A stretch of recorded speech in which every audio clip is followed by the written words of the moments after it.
Hey everyone, Editor Ian here at the beginning with a quick content warning. I realized as we started getting into it that once we get to the Dragons of the Abyss around the 33-minute mark, there is quite a bit of body horror elements coming out. So if those sorts of things make you uncomfortable, make you a bit squeamish, feel free to cut off after the first two dragons that we talk about, as the three dragons that we're going to be talking about in the Abyss do have some body horror, body modification elements to them that some people might be uncomfortable with.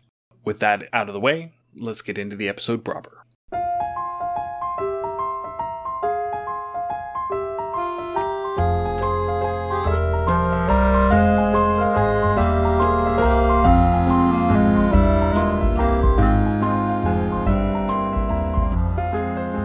Hello and welcome to Undercommon Taste. This is a podcast where we create and discuss homebrew content for tabletop RPGs. I'm Pet That Dog. I'm Ian Woodworth. I'm joined by my co-host James Daly, and today we are going to be talking about the rest of the extraplanar dragons from the lower planes of D&D cosmology. This one is probably going to be a little bit of a shorter episode because the remainder of these dragons don't really have a huge amount of published material on them. Yeah, I mean, I don't want to say they were thrown here as placeholders. They were definitely content fillers for Dragon Magazine, I would say. That said, definitely stuff to work with, and maybe something to revisit for like future things to kind of flesh out a bit more. Yeah, that's one of the first things that I did notice is that 3 of these 5 dragons made their first appearance in Dragon Magazine. The 3 that are 3rd edition dragons. Yeah. The other 2 appeared in 4th edition, which is why we've probably never heard of them. Yeah, the Dark Times. Because none of these dragons are seen outside of the edition that they were introduced in. Yeah. None of them have been republished, aside from the fact that all the Dragon Magazine ones were republished in the 3rd edition Draconomicon. Which, again, if you can find that text online or you at a used bookstore, that is a really, really solid D&D book to have. Yeah, it's a great book. I love having it. I've got a PDF copy of it myself, so. All right, well, let's just go ahead and dive right in, I guess. Let's do it. No time like the present. So we've got 3 planes that we're going to be talking about dragons today. We've got Pandemonium, we've got Carceri, and we've got the Abyss. Despite the fact that we did last episode starting in one and moving sequentially through, I think today we're going to do the bookends and then hit the Abyss, which is in the middle, last, because 3 of the 5 dragons are found in the Abyss. Okay. So we're going to start off in the windswept depths of Pandemonium with Howling Dragons. Now, again, when we talked about Pandemonium, this was one of those planes where it's super interesting, but we left feeling a little squicky afterwards. A little bit less about Pandemonium than some of the others. Yeah, it wasn't bad, but again, this is where you kind of get that constant like wind chime, wind tunnel sound. And we posted, if I recall, it was an image from... There was an art project, I want to say was it in South America? I forget where it was, but they built a giant tower of tubes. So no matter which direction the wind was blowing, it'd start howling because it'd catch the wind and act like this large, I don't want to say flute, but that's basically kind of was like a weird windpipe that no matter what, it would cause this sound to emanate from this thing. That's Pandemonium. It really is. It's a series of cavern tunnels. It's the whole plane is sort of bored through with these tunnels, and the tunnels get tighter and smaller and more confined the further down the layers you go, until you get down to the bottom layer when it's just pockets in stone that are not connected to one another. And so the lowest level of Pandemonium is one of those where you can't really go there unless you are going to a specific pocket that you know where it is, because there's no way to get there otherwise. This is not a dragon, nor is it dragon related, but I think I heard the whisper of a muse. Because Pandemonium is it lawful evil or chaotic evil? Oh, this is chaotic. This is between the chaotic evil plane of the Abyss and the chaotic neutral plane of Limbo. Okay. So it is lightly evil. It is mostly chaos and diet evil. Yeah, so again, with that raging, particularly of chaos, this would be a great place to make a counter species to the Formians where it's just termites. And these are termite tunnels through Pandemonium causing these howling winds as they go through. Yeah. I mean, I like that it. fits. Yeah. Because there is no indication of what actually caused them. Right. They are maintained by erosion because the winds that howl through here pick up all the grit and just sandblast everything. Good times. Oh, yeah. This sounds like an over-sensory vacation between the sound and the texture, and yeah. I mean, there's a reason why in 2nd edition Planescape, if you went into Pandemonium, you had to make wisdom saves very regularly, and the instant you failed one, you got a madness. Yeah, I was going to say, and as a DM fiat, everyone immediately gets wet socks. Potentially. Oh, wet socks? Seriously, that is one of the worst feelings. Like, wet shoes and socks is the worst feeling in the world. I mean, it's bad. I won't say that it's the worst. I think fine sand in your shoes is worse. Oh, maybe. But no, we're not gonna sit here and debate sensory issues tonight, James. Are you sure? We're already getting off topic. Hey, look, a rabbit trail. So back to the dragons. So Short howling episode, dragons. nothing. Sorry? It's a short episode, nothing. Don't you go padding the episode length just to prove me wrong? Jeez. So due to this insanity-inducing howling wind that is just constant here in the plane of Pandemonium, howling dragons are described as being, quote, brilliant, scheming, and quite insane. I can feel these guys. Yeah. I like my analogy of they're nuttier than peanut brittle. Yeah. They are just absolutely whack. Yes. Like these for me, their personality, and as many times as it's been done and as many variations, to me, this would be the personality of what the Joker from DC Comics should be. The Joker was clever. The Joker was extremely conniving. The Joker was very, very smart. He was just 13 degrees off the normal. He was way off of there. But he had that wit. He had that ability to plot and strategize. There was just no reason behind what he was doing to a normal person. Right. So the old adage of brilliance and madness are opposite sides of the same coin. Yeah. The Joker's coin landed on edge. Yes, absolutely. And same with these guys. Yeah. In my opinion, they give off feral chihuahua vibes. I could see that. Because they are smaller. They're one of the smallest dragons because, the confines of the plane of Pandemonium, these tunnels are small. Okay. And they have to be able to squeeze through them. And they also have a willingness to eat anything that moves. I kind of want to see a giant chihuahua head with the ears and the big bulgy eyes on a dragon body. I mean, that's pretty much the artwork for these things. Nice. They've got these scrawny limbs, these pale lavender purple scales, and this crest of these fuchsia spines that come off around their neck, and then they come off the backside of their front legs and run down their spine. Okay. If their temperament is feral chihuahua, their appearance is the Chinese crested world's ugliest dog competition vibes. Yeah, I could see that. I could totally get that. And of course, the description of them says that they have oversized yellow eyes with tiny pupils, even though the artwork has them with red eyes. So yeah, no, I think the yellow eyes with tiny pupils definitely pulls into the mental image I got. Yeah. Yeah, because you need those, is it myopic when you're contracted rather than dilated? Yeah. So you need those myopic bulging yellow eyes to really drive home that there's no lights on at home.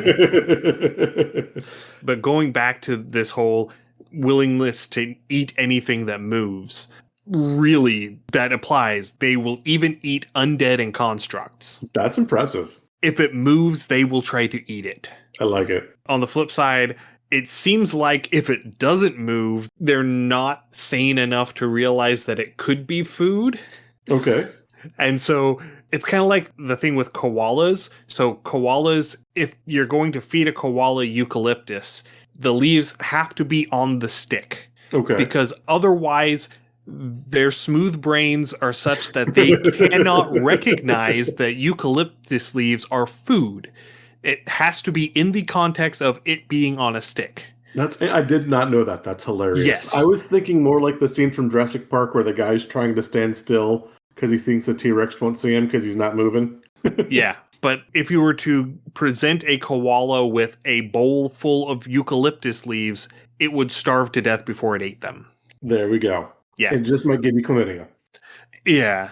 There are so many things going on with koalas. They should not have survived this long. And they make their own alcohol in their gut, just because. Like, hey, I'm going to brew my own stuff in my belly.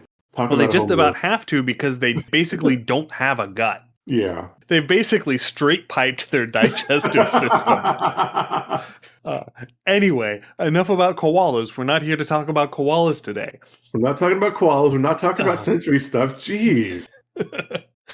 Anyway, since the entire plane of Pandemonium is effectively a giant labyrinthine cavern complex, if howling dragons ever make it to the material plane, they seek out the same sort of topography to layer in. So naturally, they're going to be finding their way to, say, extinct volcanoes going into the lava tubes. They're going to be finding porous sandstone geology that's, interspersed with fresh water that has carved out all of these underground caverns. But I think that an interesting use for them would be if you happen to have a very large city or a mega city in your setting, having a howling dragon move into the sewer system. That would make sense. I like that. I'm kind of getting like Diablo, like Luskin feels with that, which would, again, that would fit very well. When I was going over this, the two things I quickly thought of would be more like the sewer feel has a really good, or like if you've ever been to like the downtown New York or Los Angeles, where you have all of those skyscrapers, you can definitely hear the wind whip around those at times, which would be really interesting. Or if you took the concept of this and then you took it and you folded it into a cyberpunk setting, this howling dragon could definitely be like a rogue AI going through like maybe the old quote quote GeoCities Angel Fires part of the internet, like the old forgotten relics of whatever your cyberspace is. Yeah, I can see that. Another thing that I want to point out is that in 2nd edition Planescape, if you acquired your unique madness, because if you got insane, you rolled on a D100 table to figure out what flavor of insane you got. But after you got your insanity, if you ever left Pandemonium, after a short amount of time, your insanity would dissipate. It would go away. Okay. Until you went back to Pandemonium. And then the instant you set foot back in Pandemonium, it would fire back up. Okay. Given that that's the case, I would even go so far as to say that a howling dragon that made it into the material plane would end up becoming sane. Ooh, maybe, yeah. Would end up being just like completely normal in the head. Because the insanity I like him kind of crazy. I mean, I like it kind of crazy too, or at least make it to where they're just oddball crazy as opposed to, homicidal rage crazy. Fair. Okay, no, that's fair. I like that. I mean, make them quirky. Yeah. Okay, give them a little bit more reason behind their madness. Yeah. Okay. And it's just like, it's the lingering after effects. I mean, because they are native to the plane, so it never truly goes away. Oh, okay. But when the stimulus is gone, they are able to ignore the worst part of it. Okay, so buckle up, ride with me, okay? Okay. You're going through, you're in your city sewers, you find this howling dragon, you encounter whatever layer and whatever you have to get up to it. You realize the dragon one has PTSD. That is part of its lingering madness. And beyond anything, it is terrified that the adventurers are going to dispel it back to Pandemonium. So it is fighting tooth and nail to stay within the material plane. Yeah, that would definitely be a way to play it. I had an idea and it just sort of dissipated. So yeah, they definitely, because the Howling Dragons have had all vibes for me so far. The vibe that I get off of them with that, living in the sewers setting is they're basically the New York City sewer gators. Someone flushed their baby howling dragon hatchling. Yes. Yeah, like somebody smuggled a howling dragon egg out of Pandemonium and it hatched and it just got to be too much for them. And so they just dumped it in the sewer. This is absolutely the sewers of Sigil. Or Sigil. Absolutely, yeah. This could be the sewer system of Sigil. There's a howling dragon living in the sewers in Sigil. I like it. Yeah, running around eating cranium rats. It absolutely would have a tribe of kobolds with it as well. Eventually, yeah. Though again, the kobolds, because it might just snap up a kobold on occasion just because you're moving and it's hungry. But yeah, and if the kobolds are just like overstimulating it, yeah, like if the kobolds are making too much noise, it eats a kobold to shut them up. Yes, because by default, it is skewed slightly towards evil, so that is within the realm of the chaos that they would do naturally. Right. So moving on to combat. So whenever they attack a creature, they use savagery and ferocity. Like a chihuahua, they just throw themselves at whatever they're fighting and go in tooth and claw. They do have 2 breath weapons, which, according to the write-up, they use as often as possible and swap between at seemingly random intervals. Okay. The first one just deals sonic damage, which would be thunder damage in 5th edition. And the second one is a maddening wail that deals wisdom damage. Ooh. To the tune of 1 point per age category. That adds up pretty quick. Which means that if you're facing a great worm, that's 12 points of wisdom damage each time you get hit with most people to 0. Yeah.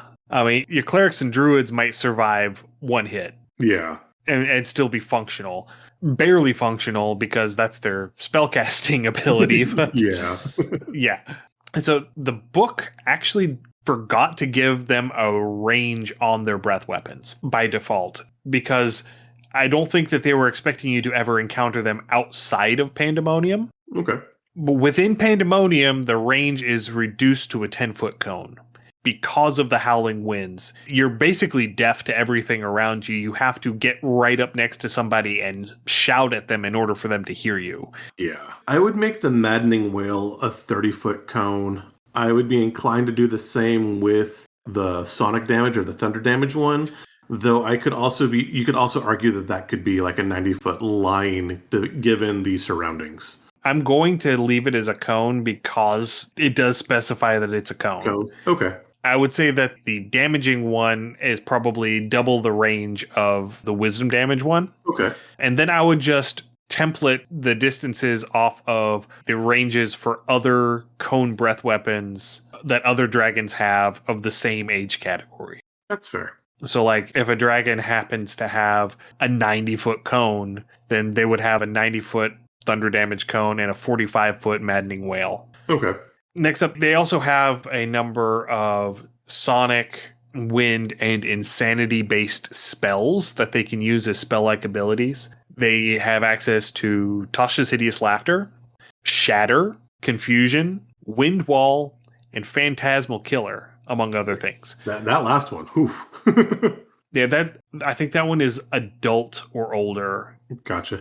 I would probably give these Mind Sliver 2, which is more of a 5th edition spell, but I think that would fit this theme as well. Yeah, I left a few spells off of the list because they were 3rd edition spells that didn't make it to 5th edition. Yeah. But yeah, I would absolutely be willing to update that. Like, I'd give them Silvery Barbs. Yeah, just because as a DM, I don't get to Silvery Barbs my players very often. And it gets annoying whenever they Silvery Barbs my stuff. I'm not bitter. Note to self, more Silvery Barbs. You don't even play a bard. I know. Anyway, and then finally to wrap things up, with the Howling Dragons, they are immune to sonic damage or thunder damage. They have spell resistance, and all dragons of young age and older get to treat their natural weapons as magical.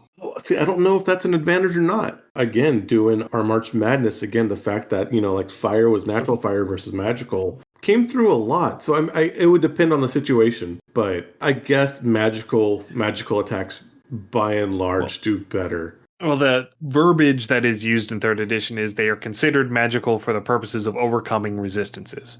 Okay. So I think that they're like, if something is resistant to, there's some where you have to have magical damage in order to overcome the resistance. Yeah. Okay. And so that would be a thing where this would come into play. Okay. I have words. I can do words. Word. All right. Moving along to the next one. Where we're going to use more words. Where we can use more words. So this one is from the Tartarian depths of Carceri. So that's on the other side of the abyss, between the abyss and Hades. This is the prison plane. This is the plane where souls are sent specifically for punishment. Okay. And so we're going to be talking about the Tartarian Dragon. This is yet another one from the same Dragon magazine issue as the Howling Dragon, issue 300, which was their D&D 26th anniversary issue, and then was reprinted in the 3rd edition Draconomicon. So the way that they're described is being at once jailers and prisoners, because, as I mentioned, Carceri is the prison plane. Yeah. And the whole plane is built on the premise of survival of the fittest. So the fittest individuals will prey upon the weaker, less fit souls that are there. And each time a soul is slain and consumed, they are basically reformed from the essence of the plane into their suffering. Yes. With all of the memories of being killed and eaten, by the way. Of course. So the Tartarian dragons are these gaunt, skeletal dragons. They've got leathery scales, and their coloration, it's all mottled stripes of like black and gray and white and greens, like olive drab greens. Not exactly colorful, but definitely designed to act like camouflage to hide in the shadows. So did you say this is an ambush predator? I would absolutely use them as an ambush predator, yes. Okay. Unless the thing that they are going after is notably weaker than them. Okay. In which case, they're going to give up on all pretenses and just walk out and eat it. So the two things I got vibes off of this thing would be, one, Cerberus, obviously like a 3-headed hellhound, kind of has that feel, guarding the gates. The other thing is from Blizzard, what is it? Is it the Dreadnought? The Fell Reaver in Old Badlands in Hellfire Peninsula. Or you'd sit there and you'd just be doing your stuff and the ground would start shaking and this thing was showing up and you had to scatter. Yeah, and that is sort of the vibe that you get. And then you combine that sort of mottled appearance with the fact that they have these faintly glowing green eyes, and they suddenly look a lot like the dragon at the end of Sleeping Beauty. Maleficent? Yeah, the one that Maleficent turns into. Okay, nice. Without the purple membranes on the wings. But otherwise, I mean, that same sort of silhouette, that slender, gaunt sort of appearance. I get to put an Angelina Jolie silhouette on the game board. I'm happy. So the way that they are described, they are capable of eating literally anything. But their preferred diet is fiendish flesh and condemned souls. Ooh, imagine having one of these, dropping these in the middle of the Blood War. Oh, yeah. Yeah. I mean, they're going to be working on the peripheries of the Blood War. Yeah. Absolutely. I don't think that they're going to necessarily dive into the heart of the Blood War, into the heart of combat, because that is a lot of demons. That is a lot of demon. And I think that they're intelligent enough to realize that if they just waded into that, they could be overwhelmed very quickly. Fair, but I could see them like wiping out a transport or something. Oh, yeah. Okay, nice. Yeah. And then the other detail is, so their preferred diet is fiendish flesh and condemned souls, and they do not enjoy eating anything else. They'll do it, they just don't want to. Yeah. It's like those days when you wake up and you gotta eat something, but nothing is appealing. Yeah, I hate those days. Or yeah, like you're craving something and you can't figure out what it is. Yeah. Oh, yeah. And so you just throw together whatever you have in the fridge and hope for the best. It's like, okay, that's a couple hundred calories. I'm good for a while. Yeah. And so, we've talked a bit in the past about not using the default alignment for dragons. I think this is one where you could pretty easily move away from their default alignment, because the default alignment is neutral evil, chaotic evil, Okay. because that's the plane that they're on. Yeah. But I think that you could easily have one of these shift way more towards lawful. Yeah. I mean, almost to like lawful neutral. Yeah, that's what I was thinking. Just like a Judge Dredd. And I'm going to get to that here in a minute. But I feel like if you had one that was lawful neutral, you could probably summon it and bargain with it. Okay. To make it sort of a mercenary ally.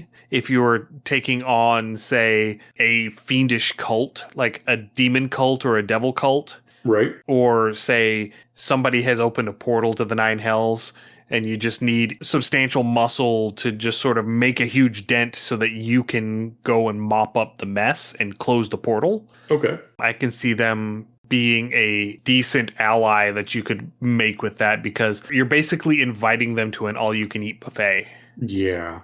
I could also see these like coming off, and maybe while in the material plane, they are more lawful neutral, but they kind of start to slowly drift back to that chaotic evil or neutral evil. So like they start off as, the prison guard or the sheriff, and they slowly become more and more corrupt over time. Yeah, because that is one of the things that they talk about, is that whenever they make their way to the material plane, because they are found in all of the layers of Carceri, which are vastly different biomes, they just show up and they plop down wherever they feel like, wherever they feel comfortable. But they often try to manage the surrounding area and bring on that sort of jailhouse vibe that Carceri has. They're trying to make it feel like home, essentially. Yeah. They are creatures native to this plane, and so it is in their nature to try and, recreate their native habitat in this location. And so I can absolutely see a Tartarian dragon being installed as like the warden of an Arkham Asylum style prison for interplanar entities. Okay. Like, I can't remember, I think it's the Regulators. There is a faction in Sigil that they are the law enforcement. Okay. And they have a prison, like, on the third layer of Carceri. It's this tower that's covered in bloodthorn vines. Yeah, that's absolutely a dragon lair.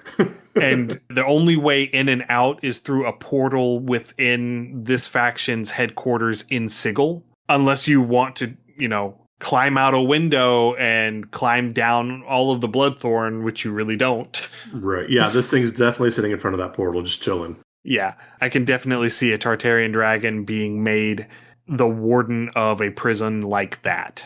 Okay. Moving on to combat and its combat abilities. When it enters combat, it tries to keep fights one-on-one whenever possible. It tries to avoid getting ganged up on, which is another reason why I say it's not going to be going after, entire cadres of demons marching to the Blood War, even though it wants to eat them. Okay, it's just going to pick off and snack. Yeah, it will circle around and pick off stragglers all day long. It's like eating grapes. It's not going to shove the whole bunch into its face. It's going to pluck them one at a time. Yeah. And so, like Howling Dragons, their natural weapons are also considered magical. Okay. I think the big reason why that was really important in 3rd edition is because demons and devils were typically resistant or immune to non-magical damage. Yeah, and anything spectral. Yeah, and so because they are living in the lower planes where they're surrounded by these fiends, they need to be able to actually deal damage to them with their natural weapons. Yeah. So they use their breath weapons to weaken up their enemies if they're having to face a group of them. So the first one that they have is called a Line of Disruptive Force. It deals force damage. Like with the Howling Dragons, I don't have a range for it. I would say probably like a 60 to 90 foot line, depending on the age of the dragon, the size of the dragon. Okay. And I'm not sure what it means by disruptive. I'm not sure if they're just using it as a descriptor here or if it has any sort of mechanical significance. Basically, how I would run it is that creatures that it hit, if they are maintaining concentration, they would end up getting disadvantage on their concentration check. That would be fair. Like when I picture a line of disruptive force, I picture almost something almost seismic, but that makes perfect sense. And then the other breath weapon that they have is a cone of will-sapping gas. Ew. So any target who fails their saving throw takes a -2 penalty on all of their rolls, attacks, saves, checks, and damage rolls for 1 round per age category. I'd probably just switch that to disadvantage on all of that too. Yeah, I mean, for 5th edition, yes. Yeah. Because, again, this is 3rd edition where everything was +1s, -2s. You had to keep a spreadsheet to know where all your bonuses were coming from. Yeah, I miss those tables. So they also happen to have resistance to force damage, a bonus on saving throws against force effects. So that means things like forced movement, getting knocked prone, all of that. And by default, they have freedom of movement. Okay. So that means that they cannot be affected by any magic that would impede movement, such as hold monster, paralysis effects, slow, and web. So yeah, your bard that wants to tie up the dragon just realized freedom of movement. Yep. If it works for your barbarian, it works for the dragon. There is no safe word.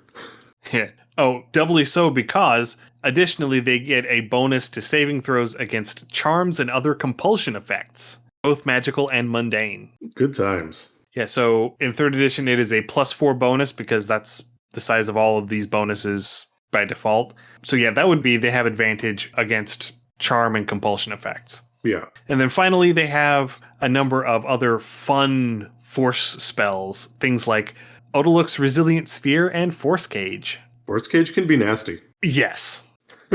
Yeah. You drop a Force Cage over them and then you drop a Cloud Kill on them. Yeah. Or just leave them in the Force Gibbet and they're just hanging in Force forever. No, because Force Cage does expire. Eventually, yeah. Yeah, I think it takes an hour, but Force Cage does expire. But yeah, that is Tartarian dragons. I like them. I think that they're really, really an interesting thing. I think that the concept that they pulled out for them doesn't fit the plane that they're putting them into. Yeah, I don't think that neutral to chaotic evil fits this sort of jailer vibe. Now, see, personally. Again, as I said, this would actually be a good corruption arc, and I do get this feel because they say power corrupts and total power corrupts totally. So, like I said, I would see this jailer that, initially was put in that was neutral, and then slowly becomes power hungry and corrupts, and then becomes, the immediate trope of the warden that's absolutely corrupt and running the prison as their own kingdom or like a forced labor camp type thing because they've delved that far. And so they take the party a little further with them each step. Yeah, but honestly, I think that they would fit better in Gehenna.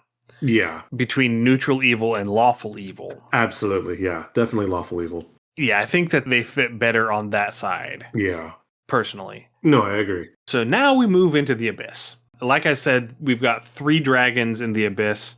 The first one is obviously a dragon. The other 2 are kind of eldritch horrors. Okay. Dragon adjacent. Yeah, we'll get to them in a minute. We're going to start off with this first one, the Frost-Forged Worm. I can't say for certain that they first showed up in 4th edition, but that was the first place I was able to find them. Okay. And because the 4th edition stuff was all published under a weird... It wasn't published under OGL 1.0. They came up with their own new gaming license whenever they released 4th edition because they were planning on having that digital tabletop to go with it that never materialized. Oh, look, it's vaporware. and so because of that, one, you're not going to find 4th edition official stuff on the internet because it is all going to be considered protected IP and they're going to, issue takedown notices if they find it up on the internet. And like I said, it's the dark times. And for 2, because it was 4th edition and it was this different game license, you didn't have a whole bunch of third-party content creators making stuff for it. And people didn't like it. And so with the OGL being used for 3rd edition and 5th edition, there is a glut of information on both of those. Yeah. 4th edition, it's crickets. I was able to find a digital copy finally of the 4th edition Draconomicon that these are from, because it was from the Draconomicon 1, I think, which is the chromatic dragons. Okay. Both the Frostforged Worm and the last one that we're going to be talking about, the Death Mask Dragon, both of those were in that book. That's all for being able to dredge up a 4th edition book. Well done. But Frostforged Worms started life as white dragons. They're white dragons that were dragged into the abyss, and then the demons decided to modify them. It's the island of Dr. Monroe. That's Dr. Moreau. Was it Dr. Moreau? Yes. Okay. But basically, they're giving them the Deathwing treatment. Yeah, they really are. No, literally, because they have these huge plates of cold iron that they nail directly to their scales. Yeah, it's kind of like horseshoes, but on the skin. Yes. Yeah. Unlike with horseshoes, because horseshoes are driven through the keratin, which has no nerve endings in it. I mean, it's basically just thick fingernail. These are, giant steel spikes that are going through these plates, through their scales, directly into their flesh. They don't like it. No. I guess this is probably the point. Probably should have happened about 30 seconds ago, where I should say there is body horror squick content warnings from here on out for the rest of the episode. Yeah, let's throw that content warning out there. Yeah, because this is the light version. The other two get a little more squicky, honestly. And it's on track for the Abyss, because the Abyss is chaotic evil. Right. It is the chaos of evil. It is evil for the sake of chaos. And they revel in the pain and discomfort they cause. Yes, absolutely. And so, actually, as a mechanical effect, a demon can actually hammer in a spike that is working its way loose, because they do work their way loose, because the dragon is constantly trying to rip these plates off of it. But it has this cadre of these little demons that are constantly scurrying and scrambling across it, driving the spikes back in to keep the plates from coming off as they go. As a mechanical effect, a demon can hammer in a spike to deal 1d10 damage to the dragon and allow it to make a melee attack as a reaction. Now, see, I kind of like white dragons as a dragon anyway, because again, they're more bestial, so again, they're more puppyish, and they're not quite friend-shaped. But these actually make me feel like really bad for these things. I'm like, dude, I seriously want to save the dragon. I want to save the Dagron. And yes, it's a white Dagron. Probably going to try to eat my face. But I want to save the puppy. Honestly, yeah. And I did put that in my notes that this would be an excellent opportunity for a dragon redemption arc. Yeah. So, if you were able to slay all of the demons that are crawling across this thing and help it remove the plates, you could end up with a very powerful white dragon ally. I want a white dragon puppy. So, because they're white dragons, they have all the white dragon stuff. They have a cold breath weapon. They're immune to cold. But I guess because of the cold iron, or because of the demons or something, they have actually lost their vulnerability to fire. Interesting. Everything else appears to be the same. I did find where somebody, I think it was Dungeon Dad, did a 5e homebrew version of this dragon, and they had given them a legendary action where I think it was 3 legendary action points they basically just thrash around, and they deal a melee attack damage to everything within 10 feet of them. That makes sense. I'm kind of seeing something like the Thagomizer on the Stegosaurus. It's that weird double-ended spike on its tail, and it just swings that around. Yes, that does fit the vibe pretty substantially. And one of the other suggestions that I found, because I also found where someone was talking about it on a forum post from 20 years ago, but talking about how using them because in 4th edition you had solo monsters, where there were monsters that were specifically designed to solo a party. Yeah. And treating one of these as a solo monster, where whenever you would hit it and deal a sufficient amount of damage to it, demons would fall off of it as minions that you would have to then contend with. That's kind of like the zombie T-Rex from Tomb of Annihilation, where it just Yes. like flops zombies out of its face. Absolutely, yeah. I was looking through, I would say, depending on what level your party is and what CR you're going with, I would say use demons that are about a third of the CR of the dragon. Okay. So, like, if you're doing an ancient white dragon as the base for this, where it's going to be like CR 16 to 18, something like that, use something in the CR 5 to 6 range for these demons. But, like, make a bunch of them, like Yeah. 15, 20 of these things. One option that I found when I was looking through the different demons that are available that I think would work pretty well are Vrox. They're vulture demons. Ooh, interesting. So they're CR6, they're able to fly, and they are known for being uncharacteristically cooperative for demons. That would make Like sense. they will act together as a flock. Okay. And so I think that with all of that together, them being able to fly, them being cooperative with one another, I think that they would work well as the demons that are crawling across this poor dragon, driving the spikes back in. Yeah. Now with this too, remind me, minion rules with this means they all have 1 hit point, right? It means that they all have 1 hit point, and it means that if they save for half damage, they take no damage. Okay. And there were also powerful minion rules where it was like 2 hits or 3 hits for the minion instead of just the 1-hit minions.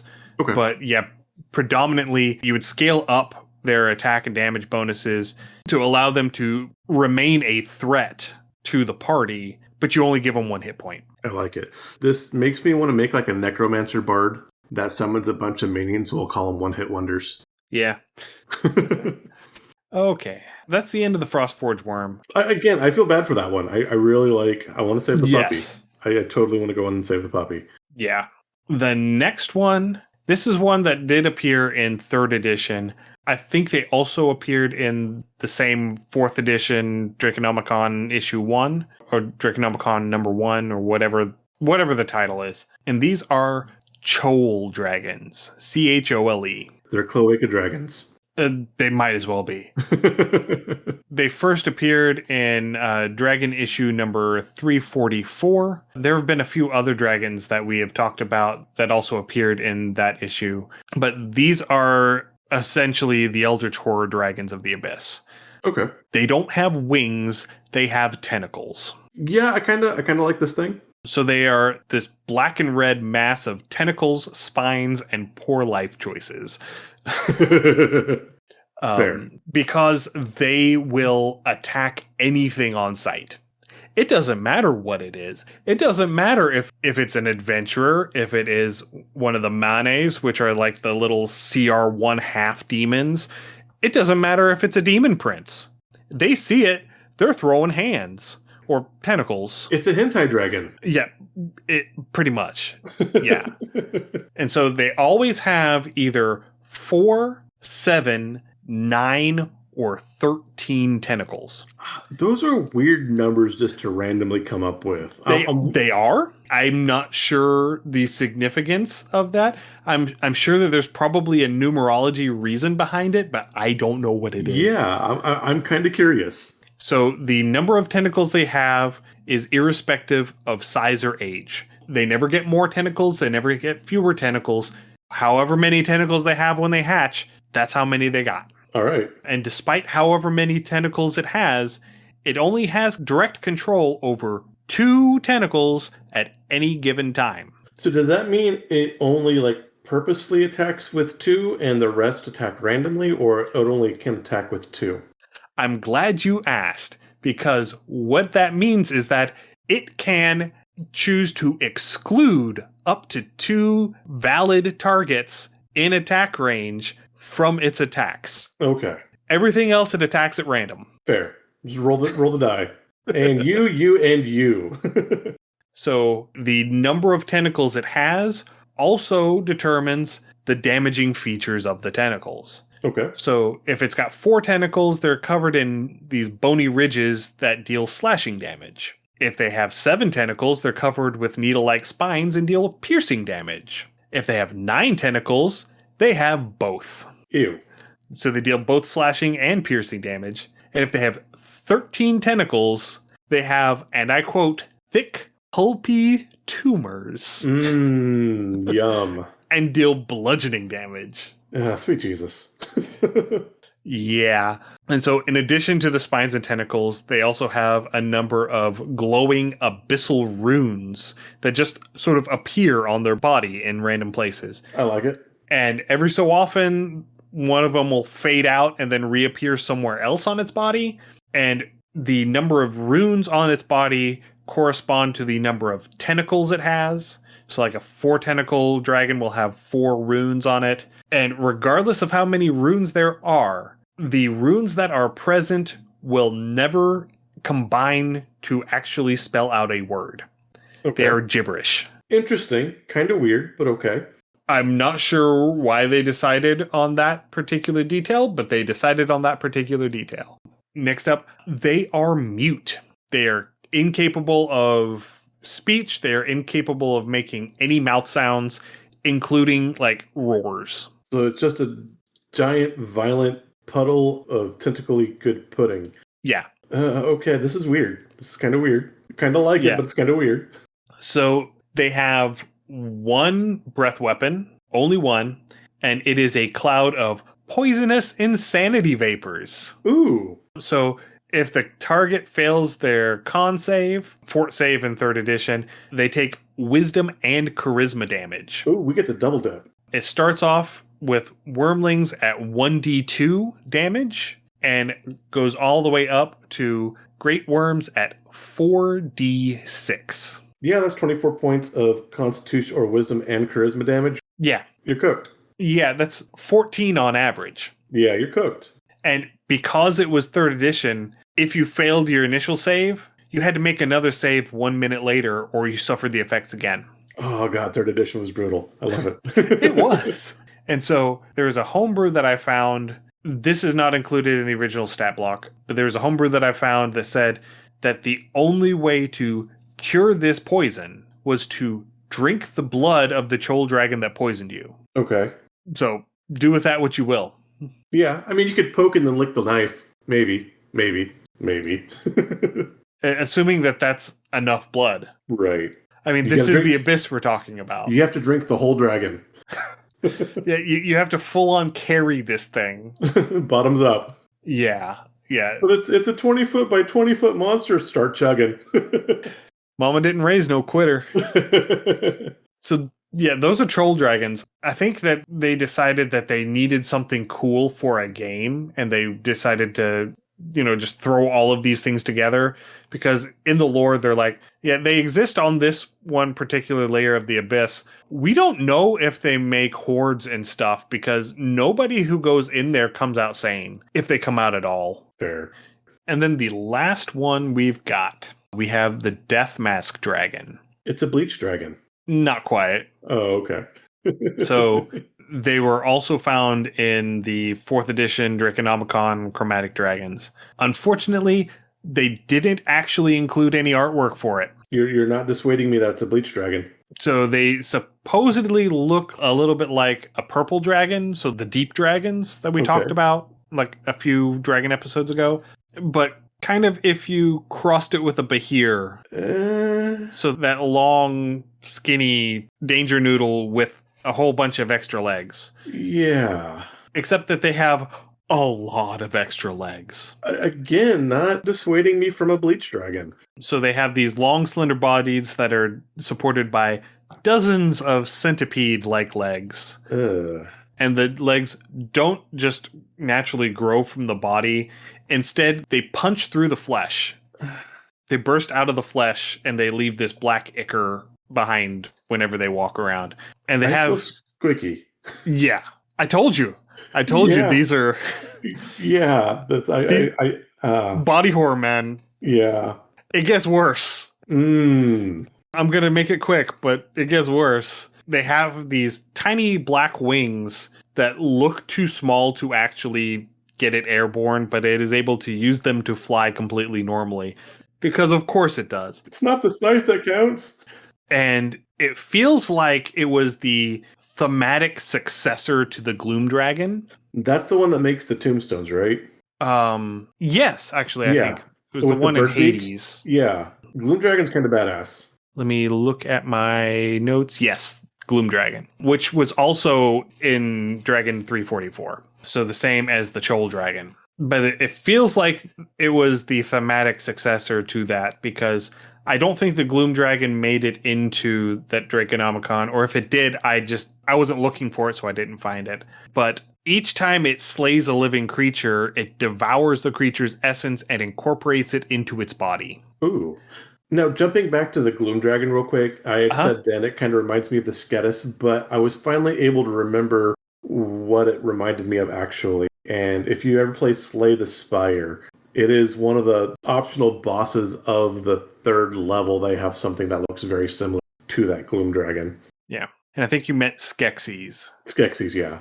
Yeah, Sketis is a zone in World of Warcraft. Yeah, and I get those mixed with the little bird critters in there. Yeah. Yeah. No, it's good. We're all good. And then the twisted, leering faces of its victims peer out between the dragon scales. That's kind of creepy. Yeah, so it's like, I'm trying to think. It's one of those supernatural horror, like thriller kind of movies. It had like a wall where the faces would come out of this flesh-like wall. Gotcha. I know what you're talking about. I've seen versions of that. The other thing I was thinking of is if you've ever played the Xbox 360 version of Dante's Inferno. Yes. You've got walls that are made up of the Wailing Dead, and they're all like twisted into wall. Yeah. Absolutely. The art in that game is amazing. It is. It really was. Yeah. I played through it once, and then I went to start a second playthrough, and then I never actually... Because once you finish it, you can do like a replay plus where you get to go through and unlock everything, and I just never got around to actually doing that. Yeah, I need to replay that. That's definitely on my list of things to revisit. And to see if Steam has it. So, talking about whenever it goes into combat, and talking about your Wailing Dead, it begins combat by using its ability, Wail of Death. There you go. So, because it was 4th edition and they used weird targeting things, it was all creatures in... I think it's burst 5, so a 25-foot square that is in range 10. So you drop this 25-foot square anywhere within 50 feet of the dragon. Okay. Any creature that was in that fails the saving throw on it takes psychic damage. And until it saves, whenever the affected creature deals damage to a target, it takes half of that damage as psychic damage to itself. Oh my. So like if you fail your saving throw and then you charge in and you attack the dragon with your greatsword and you deal 12 points of damage, you take 6 points of psychic damage for having hit the dragon. So do you just go ahead and go full creep with the dragon and it likes getting hit? It's like, hit me again, senpai.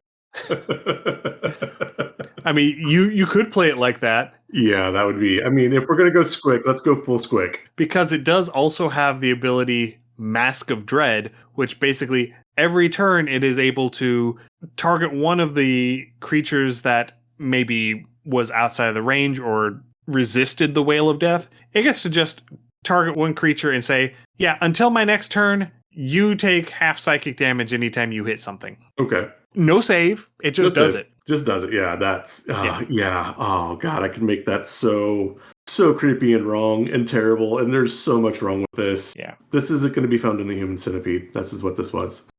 I mean, it is a centipede made out of humans, so... Yeah. Yeah. Yeah, let that one sink in. Oh, no, we're good. Let's move on. Yeah. And then the last bit that I have on it, so it has a single breath weapon as well. It deals necrotic damage, and it blinds creatures for 1 round if they fail their save. That's like the least thing to worry about. Yeah, because now you can't see the horrifying thing. Yeah, exactly. Okay, fine. I'll take some necrotic. I mean, can I deafen myself too so I can't hear this thing? Yeah, this is bad. Yeah. This is bad.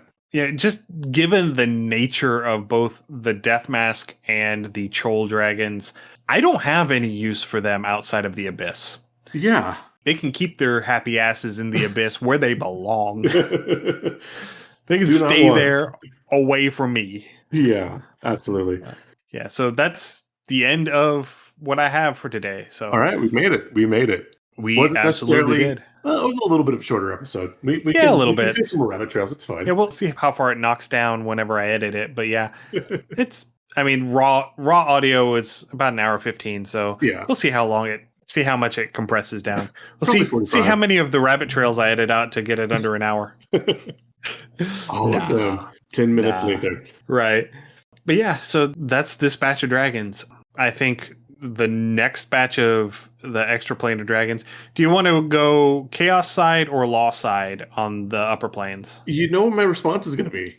Your response is going to be chaos, woohoo. Exactly. So, but just say it with me. But the question is, do you want to do that next, or do you want to finish on chaos? Oh, yeah, see, again, there's that. It's the marshmallow question. Yeah, let's go ahead and do lawful first. Okay. Yeah, so we'll start in Mechanus and work our way around, because there is some sort of like clockwork dragon thing, I think. Dude, I love it. I love clockwork stuff. And if it isn't clockwork, I'm going to make it clockwork, because it needs to be clockwork, because it's all cogs. Mechanus is cogs. It's all the steampunk. Yeah, it's modrons and cogs and just all kinds of wheels and whirring bits. Yeah, it needs to be clockwork. Yeah, headcanon clockwork done. Yep. If there's not a clockwork dragon, we're making one. Damn it. Yeah. So I don't know that will be the next episode. I think we'll probably have a filler in between. Okay. But yeah, that will be the next dragon episode. Will be the lawful side of the upper planes.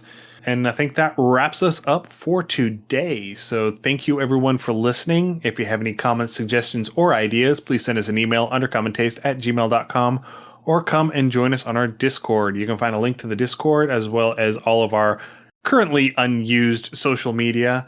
I have not updated any of our social media in a very long time.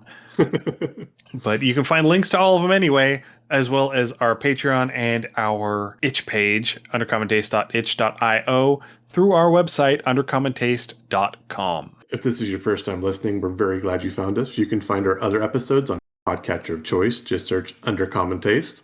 As always, give us a rate and review.